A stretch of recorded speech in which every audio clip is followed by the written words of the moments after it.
ঠাকুর মা স্বামীজির শ্রীচরণে ভক্তিপূর্ণ প্রণাম জানিয়ে আজকের নিবেদন মা ও ছেলে স্বামী সুনির্মলা নন্দ শেষ পর্ব।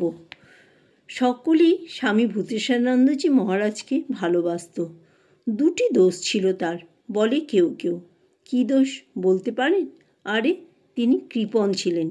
তার কাছ থেকে পয়সা আদায় করা মানে যেন যুদ্ধ করা। সহজে কোনো কিছুর জন্য টাকা দিতেন না। কৃপণ? তার সন্তানকে কৃপণ বলতে শুনে প্রকৃতিমাতা মৃদু হাসেন। তাকেও তো লোকে কত কি বলে। একবার জনৈক যাত্রী ক্লান্ত হয়ে দুপুরবেলায় কড়া রোদে একটি অশ্বত্থ গাছের নিচে বিশ্রাম করছিল।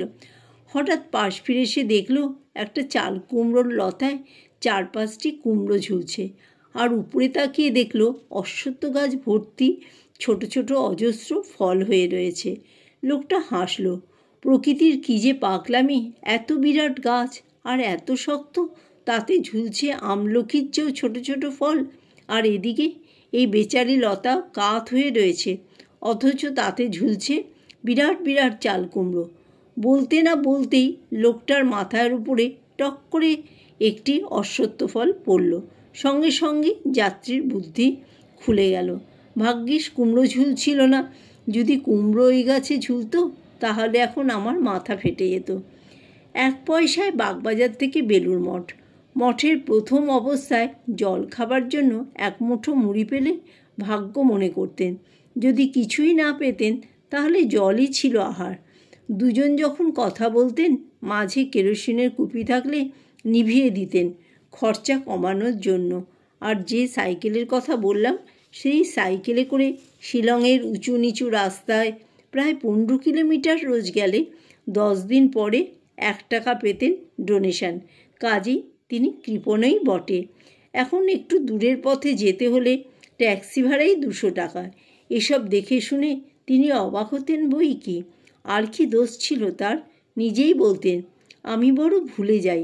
সত্যি কি তাই? আমরা যারা কাছে থাকতাম, হাসতাম, তার অর্ধেক বয়সও হয়নি আমাদের, অথচ 1 ঘন্টা আগে যে কথাটা শুনেছি তা ভুলে গেছি। আর তিনি 97 বছর বয়সেও নানা শাস্ত্রগ্রন্থ থেকে, দুনিয়ার বই থেকে, কোথাকার ইতিহাস থেকে অনর্গল বলতে থাকতেন। 40 বছর আগে যে কথা শুনেছিলেন, 50 বছর আগে যে ঘটনা ঘটেছিল, সব হুবহু বলে যেতেন। তবে তার স্মৃতিশক্তি সত্যি কম ছিল। ভুলে যেতেন জাগতিক দুঃখ কষ্ট, সুবিধা অসুবিধার তুচ্ছ খুঁটিনাটির কথা। আমরা ভাবি এই সুন্দর জগতের অনন্ত সুখভোগ করতে আমাদের এখানে চিরকাল থাকতে হবে।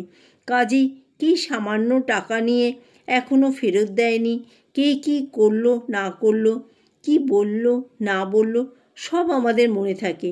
এই সংসারটাকেই যে আমরা সর্বস্ব করেছি। আমাদের হাতে প্রচুর সময় আছে, কিন্তু প্রকৃতি মায়ের এই সন্তানের তা ছিল না।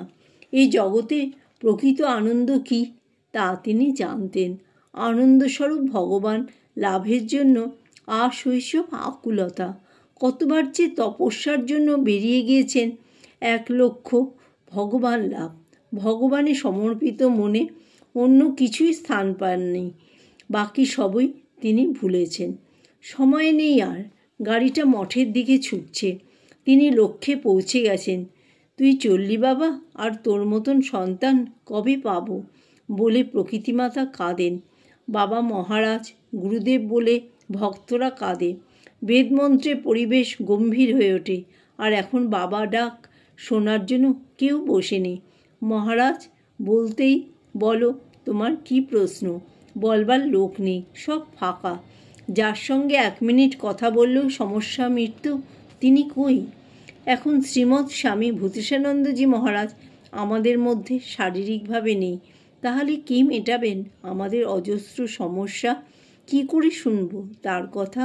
কে দেবেন শান্তি? কি এর উত্তর? উত্তর মহারাজের জীবন রয়েছে সামনে। সেই জীবনে আদর্শগুলি নিজেদের জীবনে রূপায়িত করার চেষ্টা যেন আমরা করি। প্রকৃতি মাতার সুসন্তান হলে আমরাও তাকে শান্তি দিতে পারব। মায়ের কখন শান্তি? যখন তার সন্তান বড় হয়, মহান হয়। গুরুর কখন শান্তি?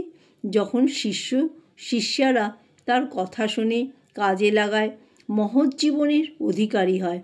গুরুদেব বারে বারে একটাই কথা বলতেন, আমি ঈশ্বর ছাড়া কিছুই জানি না। কথাটি তার নিজের জীবনের প্রতিটি ক্ষেত্রে সমানভাবে পরিস্ফুট। কি গ্রীষ্ম, কি বর্ষা, কি শীত, কি রোগ, কি শোক, সর্বদাই ঠাকুর ঠাকুর। জীবনের পূর্ণতা বা সফলতা তখনই আসে যখন আমরা ঠাকুরের চরণ ধরতে পারি, ঠাকুরময় করতে পারি আমাদের জীবন। এই লক্ষ্যের কথাই গুরুদেবের মূল কথা।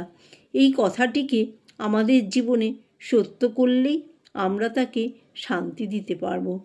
সন্তান মহান হলে যেমন মায়ের শান্তি, শিষ্য মহান হলে তেমনি গুরুর শান্তি। মহান হওয়া মানেই আগে নিজের জীবনে শান্তি আনা ও পরে অপরকে শান্তি দেওয়া। তাই শান্তি 3 বার বলা হয়। ওম শান্তি শান্তি শান্তি। অন্তরে শান্তি, বাহিরে শান্তি, সর্বত্র শান্তি। জয় ঠাকুর, জয় মা, জয় স্বামীজি।